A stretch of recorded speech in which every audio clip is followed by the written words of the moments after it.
আরে আরে আরে ওইখানে ওইখানটায় দেখো, ওই যে ময়লা। আরে দেখতে পাচ্ছ না? চোখের কি মাথাটা খেয়েছো নাকি? দেখো দেখো, তাকিয়ে দেখো, ভালো করে তাকিয়ে দেখো, ওই যে ওইখানটা কত ময়লা দেখো একটু।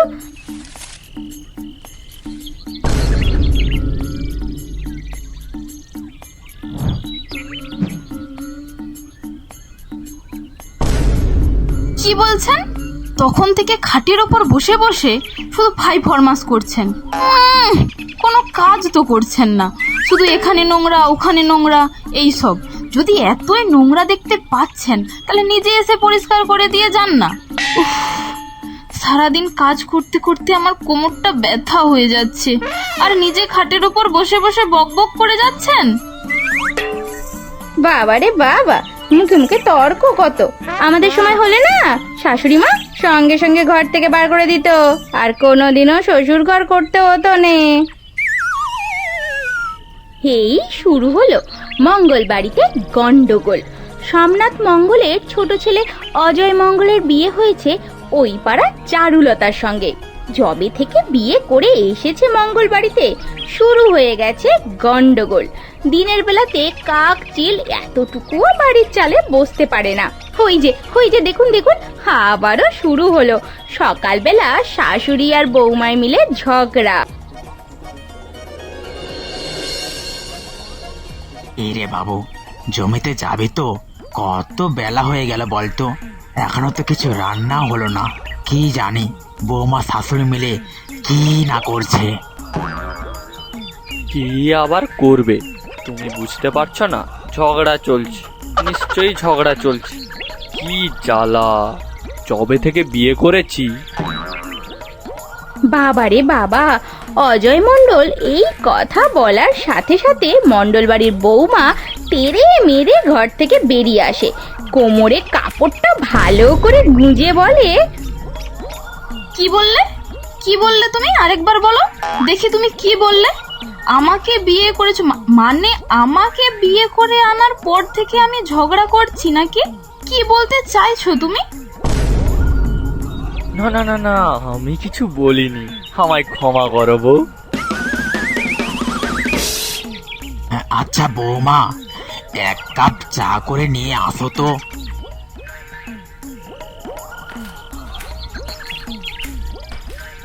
হ্যাঁ বাবা, আমি এক্ষুনি নিয়ে আসছি। বাবা রে বাবা, শ্বশুর মশাই বলতে কত সুন্দর করে কথা, আর আমার বেলায় দেখো দেখো, তখন মুখ দিয়ে যেন মধু ঝরে পড়ছে।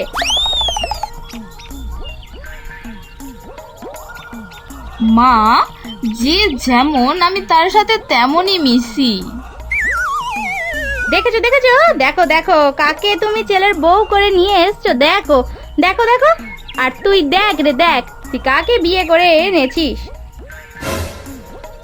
এবারে মা থামো থামো, মা থামো, তুমি যাও চা করে আনো। চারুলতা চা করতে যায়, খুব ভালো করে চা করে এনে দেয় সকলকে। চা খেয়ে শ্বশুর মশাই বলে, আরে বাহ, কি সুন্দর চা হয়েছে তো বৌমা। আরে কি বলো, এত সুন্দর চা করেছে? কই দেখি দেখি, একটু খেয়ে দেখি।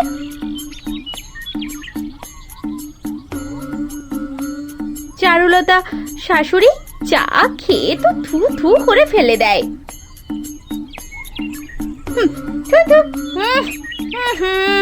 বাবারে বাবা, এটা কি আবার চা বলে নাকি? চা তো করতাম আমি, ঘন দুধ দিয়ে আমার শাশুড়ি মা শ্বশুর মশাই খেয়ে কত প্রশংসাটাই না করতো।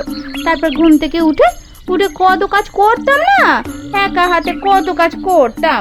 এখনকার মেয়েরা দেখো দেখো, কিছুই করতে পারে না। তাই নাকি মা? তাহলে তো চাটা আপনি করে নিয়ে আসতে পারতেন। মুখে মুখে কি তর্ক করে? এ কি মুখরা মেয়ে রে বাবা, কি তর্কটাই না করে।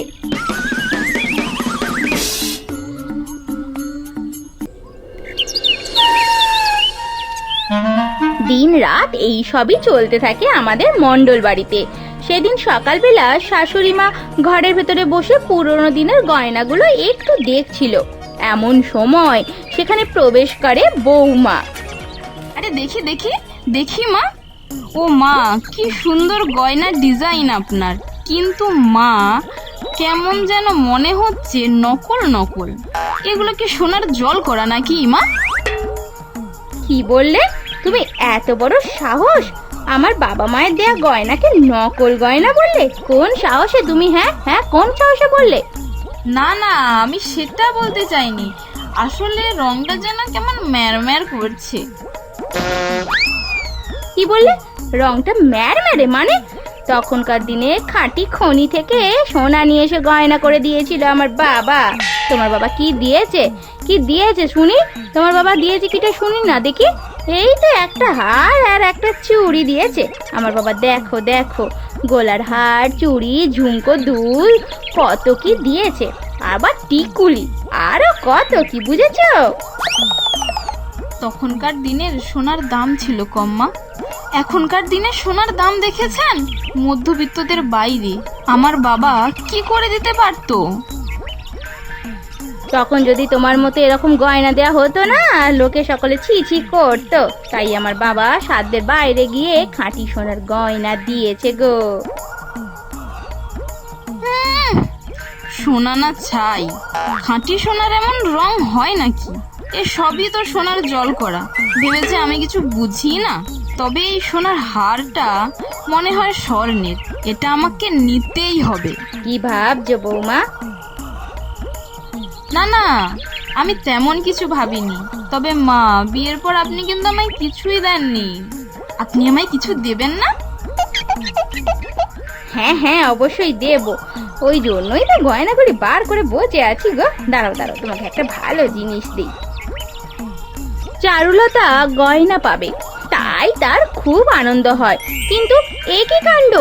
অনেক খোঁজাখুঁজি করেও গয়নার ডিবে থেকে ছোট্ট একটা নাকছাবি বার করে বউয়ের হাতে দিয়ে বলে, এই নাও বৌমা, এটা সবসময় তোমার নাকে পরো, তোমাকে খুব সুন্দর লাগবে। এ কি আপনার এত গয়না, তার মধ্যে ওই ছোট নাকছাবিটা আমাকে দিলেন, তাও আবার এটা বাঁকা। ও বাবা, আপনি এত কিপটে, ভালো সোনার হার দিতে পারলেন না? কি বললে? কি বললে? কি আমাকে কিপটে বললে? আমি কিপটে? তুমি আমাকে কি দিয়েছো শুনি? আমি বিয়ে করে আসার পর আমার শাশুড়ি মাকে আমি নূপুর দিয়েছিলাম। তুমি আমাকে কি দিয়েছো শুনি? আমার বাবা আমার শাশুড়ি মায়ের জন্য কত গয়না পাঠিয়েছিল। তোমার বাবা আমার জন্য কি পাঠিয়েছে? হ্যাঁ, কি পাঠিয়েছে? আমার বাবা কিছুই দিতে পারেনি। গরিব গরিব ঘরের বউ করে এনেছেন কেন আমাকে?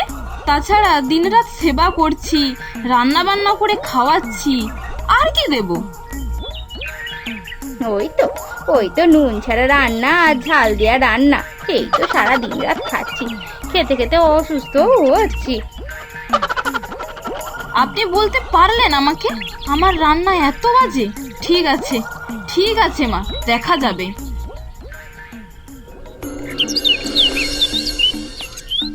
চারুলতার মন খারাপ করে চলে আসে। দুপুরে রান্না করতে করতে রাগে এসে গজ গজ করতে থাকে চারুলতা। আমার রান্নাকে খারাপ বলা না? তাহলে দেখাচ্ছি মজা। আপনাকে আজ মজা দেখাবো।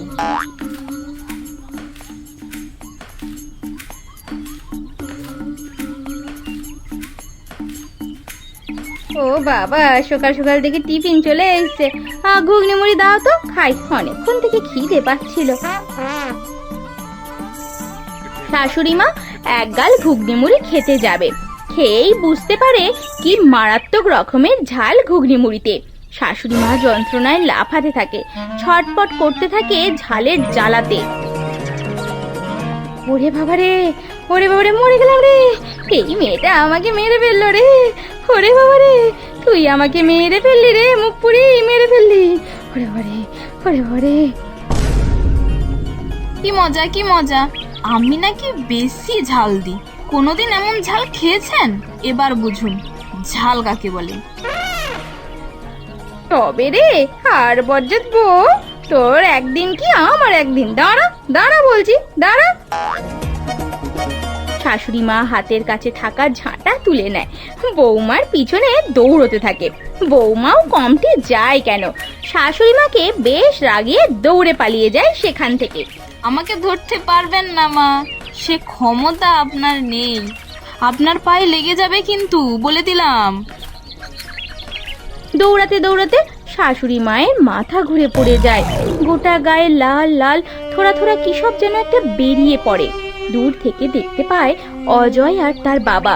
এইসব দেখে দুজনে দৌড়ে আসে। এই এই কে কোথায় আছিস?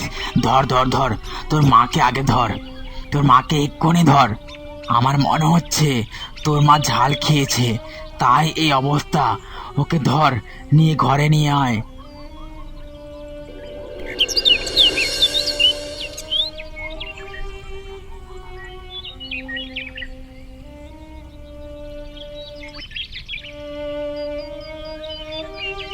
আচ্ছা বাবা, মায়ের মুখে এমন কি হয়ে গেল গো? কিছুই তো বুঝতে পারলাম না। তুমি তো নতুন এসেছো, তাই তুমি জানো না মা। আসলে তোমার শাশুড়ি মায়ের লঙ্কায় অ্যালার্জি আছে, তাই বেশি ঝাল খেতে পারে না। তাহলেই সেটা মারাত্মক হয়, মাঝে মাঝে তো অজ্ঞান হয়েও যায়। আর এবারে ডাক্তার বলল খুব বাড়াবাড়ি মনে হয়, খুব বেশি ঝাল দিয়ে ফেলেছো তুমি মা। আর সেই খাবার খেয়েই তোমার শাশুড়ি খুব অসুস্থ হয়ে পড়েছে। ডাক্তার তো বলেছে 24 ঘন্টা সময় না গেলে কিছুই বলা যাচ্ছে না, জানি না কি হবে। তুমি কি হে দেখে রান্না করতে পারো না? তোমাকে বারবার মা বলেছিল কম করে ঝাল দেবে। কেন বলেছে তার পিছনে নিশ্চয়ই কোনো কারণ আছে। আমি কি করে বুঝবো? আমাকে তো কেউ কখনো বলেইনি। এত কথা হয়, কিন্তু আমাকে তো শাশুড়ি মা কিছুই বলেননি। রাত দিন বৌমা শাশুড়ি মায়ের পাশে বসে সেবা করতে থাকে। পরের দিন সকালবেলা চোখ মিলে তাকায় তাদের মা।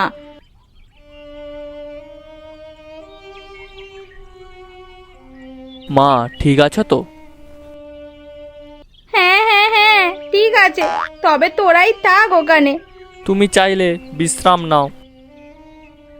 আমি জানতাম না আপনার ঝালে এরকম অ্যালার্জি হয়, নয়তো আমি কখনো এরকম করতাম না। আমাকে ক্ষমা করে দিন মা, আমাকে ক্ষমা করে দিন। আপনাকে কত কষ্ট পেতে হলো আমার জন্য। আচ্ছা আচ্ছা ঠিক আছে, হয়েছে হয়েছে। সারা রাত জেগে আমার সেবা করেছো, তুমি আমার আদরের লক্ষ্মী বৌমা।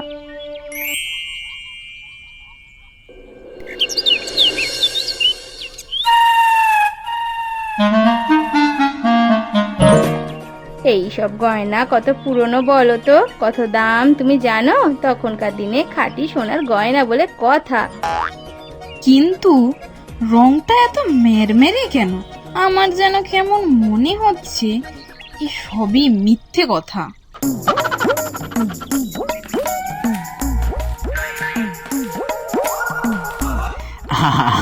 আরে বৌমা, ওসব ঢপে কীর্তন। তোমার শাশুড়ি মা ঢপ দিচ্ছে, একটাও সোনার গয়না নয়, সব সোনার জল করা গয়না। তাহলে আমাকে বোকা বানানো হচ্ছিল মা? তাই বলি, কেন এত মেরমের করছে? এর থেকে আমার গয়নাগুলো বেশি সুন্দর, প্রত্যেকটা খাঁটি সোনার। হতে পারে কম গয়না, কিন্তু সোনার তো। হয়েছে হয়েছে, অনেক হয়েছে। তখনকার দিনের মানুষ যেমন পেরেছে দিয়েছে, আর তোমাকে এত কথা বলতে বলেছে কে? হ্যাঁ, আমাদের মাঝে কে এত কথা বলতে বলেছে? যত সব। তুমি যা ঢপ ঝাড়ছিলে, ওই জন্যই তো আমাকে মাঠে নামতে হলো।